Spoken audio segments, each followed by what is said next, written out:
C'est un chemin qu'elle connaît sur le bout des pattes. Moka, petite coquère d'1 an, avance d'un pas, bien décidée.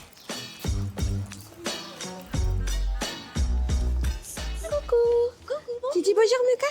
Moka, viens dire bonjour. Comment ça va aujourd'hui? Ça va et toi? Oui. Comment elle va? Elle est pressée. Elle est pressée? Oui, je t'ai ramené son repas parce qu'elle n'a pas voulu manger ce matin. D'accord. Elle m'a fait un truc un peu bizarre hier soir. Elle voulait pas dormir, donc en fait, jusqu'à minuit. Quelques informations rapidement échangées avant de laisser Moka. Régulièrement, l'animal passe sa journée ici, dans cette crèche pour chiens. Ah, c'est ça? Je sais que ça va être un bon moment pour elle et moi, ça me rassure de savoir qu'elle sera entre de bonnes mains et pas toute seule à la maison. Je te tiens, Bobo. Ok? Voilà. À ce soir. À ce soir. À plus tard, maman. Merci à toi. Hop, hop, hop. Et reviens, maman, Bobo. Et reviens, maman. Oui. Ce qui est dur, c'est la première fois, quand le chien ne sait pas que son humain va revenir. Mais une fois qu'ils ont compris que, voilà, qu'à la fin de la journée, il retrouve sa maison, tout va bien. Mais Bobo. Autrefois architecte d'intérieur, Mona s'est réinventée en ouvrant il y a 1 an ce lieu insolite. Je peux vous montrer, on accède à l'espace calme. Il y a des chiens qui adorent se poser. Il y en a qui ne sont pas du matin. Du coup, ils passent quelques heures à roupiller au calme avant de venir côté salle de jeu. Aidée par Corentin, stagiaire en éducation canine, elle accueille jusqu'à 4 chiens en même temps. C'est assez rythmé. C'est vraiment, c'est surtout très ritualisé. Parce que justement, on va jongler entre des moments où on va favoriser le calme, des moments de jeu en autonomie et des moments de jeu guidés. Ça, c'est à l'intérieur. Et puis, évidemment, rythmé par les balades aussi. L'espace est fait pour les chiens qui savent communiquer, pour les chiens qui sont socialisés, qui savent partager l'espace avec les autres. On ne vient pas ici pour apprendre à socialiser, on vient ici pour entretenir. Un service facturé 40 € la journée. Des chiens au cœur de toutes les attentions. Des petits compagnons parfois capables d'imiter les humains et de se transformer en véritables athlètes.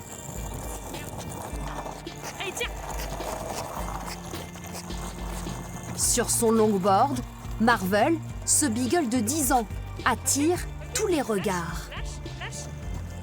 C'est beaucoup trop chou. Merci. Une performance pilotée et immortalisée par ses maîtres, Catherine et Henri.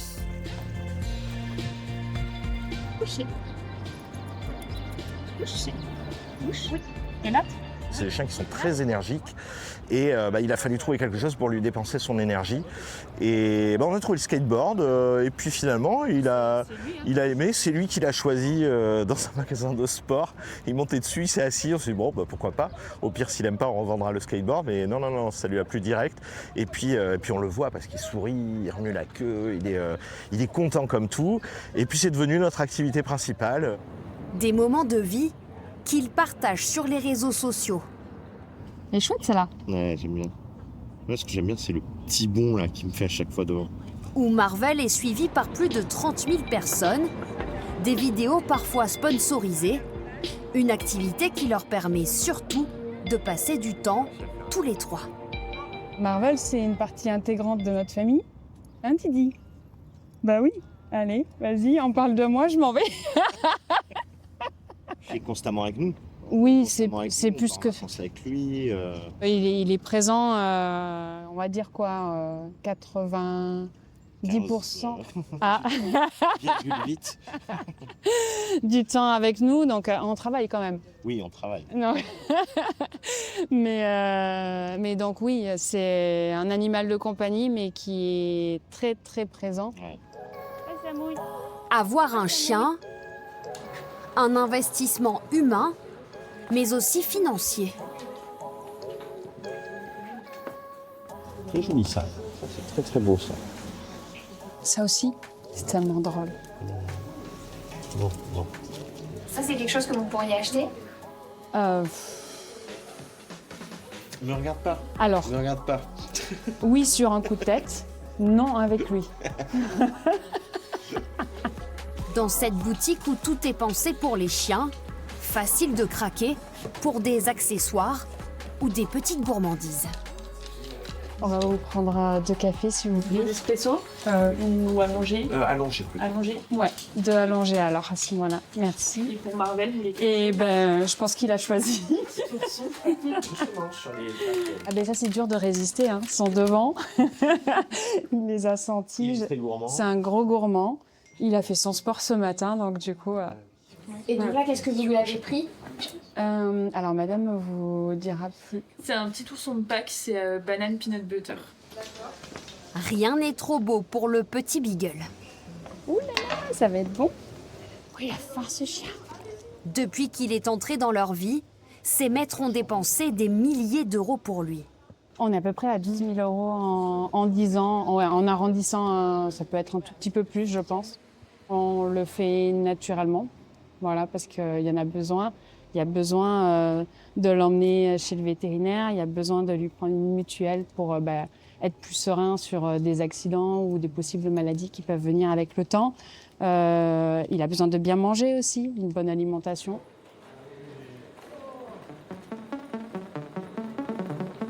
Entre la nourriture, les examens vétérinaires et les accessoires, les propriétaires de chiens dépensent en moyenne entre 1 000 et 3 000 € par an. Une somme qui varie selon la taille du chien, sa race et son état de forme. Principal poste de dépense, les soins de santé. Parmi eux, l'ostéopathie. Il y a les doucement sur l'épaule, si ça fait sensibilité. Ouais. 2 fois par an, Marvel a droit à sa consultation. Sur les mouvements de rotation, on vient regarder la mobilité de toutes les articulations. Là, en ce moment, on teste la hanche. Et du coup, en faisant ça, on vient vérifier donc l'intégrité articulaire, s'il n'y a pas de douleur ou de signe d'inconfort. On vient vérifier si elle est bien mobile dans toutes les amplitudes. Une séance à 65 € pour soulager, détendre l'animal, lui offrir du bien-être. On va faire pareil de l'autre côté. Je trouve ça génial de pouvoir prendre en charge tous les chiens pour tout type de douleur et de considérer leur confort aussi. Parce que des fois, c'est juste pour leur faire du bien, leur apporter un peu de souplesse, un petit peu de confort, un peu de... Comme nous, on irait chez l'ostéopathe, en fait, pour nous. Mais il va beaucoup plus chez l'ostéo que moi. Demain, s'il faut dépenser 1 000 € de plus, je dépenserai 1 000 € de plus et on trouvera des solutions. Mais en tout cas... Voilà, pour moi, c'est important d'avoir un animal en bonne santé, de lui apporter tout ce dont il a besoin. Et puis, il nous le rend bien, en fait, simplement. Un amour inconditionnel qui perdure au-delà de la vie.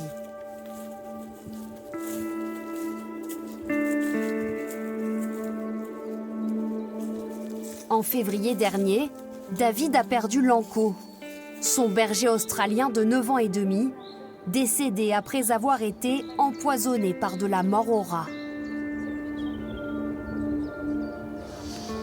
C'était un chien qui était proche de nous. Enfin, c'était mon ami, quoi. C'était le frère des enfants. Il a élevé, on a récupéré un petit chat qui avait 1 semaine, qu'on a trouvé sous des feuilles. Il s'en est occupé, il l'a élevé. Et Lanko, c'est le 6e membre de la famille. J'ai toujours été avec lui, Lanko a toujours été mon extension, on a toujours été ensemble. C'est mon alter ego, ça a toujours été mon alter ego, je comprends pas pourquoi il est parti d'un coup comme ça. C'est d'une injustice complète. David habite à 30 minutes de route. 2 fois par semaine, il vient se recueillir sur la tombe de son fidèle compagnon. Une nécessité. Quand je passe le portail, c'est comme si j'ouvrais le portail de la maison. C'est normal. Il vit ici, donc c'est un peu chez nous ici. Moi, c'est un lieu où j'ai besoin de déverser mon énergie, quoi. Je ne peux pas forcément montrer la douleur que je peux ressentir au quotidien, dans mon travail ou autre. Parfois, sur une semaine complète, ça se cumule, ça se cumule, ça se cumule. J'ai toujours peur d'exploser en public. Et pour le coup, quand je viens ici, ça me permet de ressortir tout ce que je ressens et partager comme je pouvais partager avec lui quand il était près de moi. Ce lieu en pleine nature, au milieu des bois, a été façonné par Delphine. Après la perte de son chien, cette ancienne juriste a imaginé ce sanctuaire, seul cimetière animalier de Dordogne. Enterrement, dispersion de cendres, ici reposent une vingtaine d'animaux, principalement des chiens et des chats. Un espace pour soulager sa peine, petit hérisson, vivre avec l'absence. Il y a la tristesse, mais c'est la sensation de dire, voilà, j'honore la mémoire de mon animal. Je ne les laisse pas partir comme ça. Il est ici. Et après, plus tard dans le temps, puisque le deuil a plusieurs phases, les familles peuvent se recueillir sur les sépultures. Donc là, on va aller changer les fleurs, on va changer la décoration, et puis on va aller au cimetière parce qu'on est dans un lieu où on est bien. Et là, ça permet de nous faire avancer dans le deuil, parce que moi-même, j'ai mes animaux qui sont dans ce cimetière. Et voilà, on a besoin d'avoir une sépulture, un endroit pour dire, voilà, il est là. On est là. Il est à côté de nous.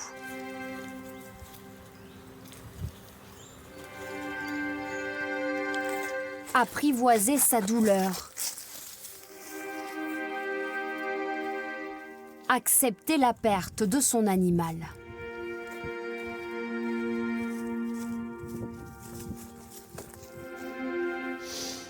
Les enfants et maman pensent fort à toi. Puis se remémorer les instants joyeux.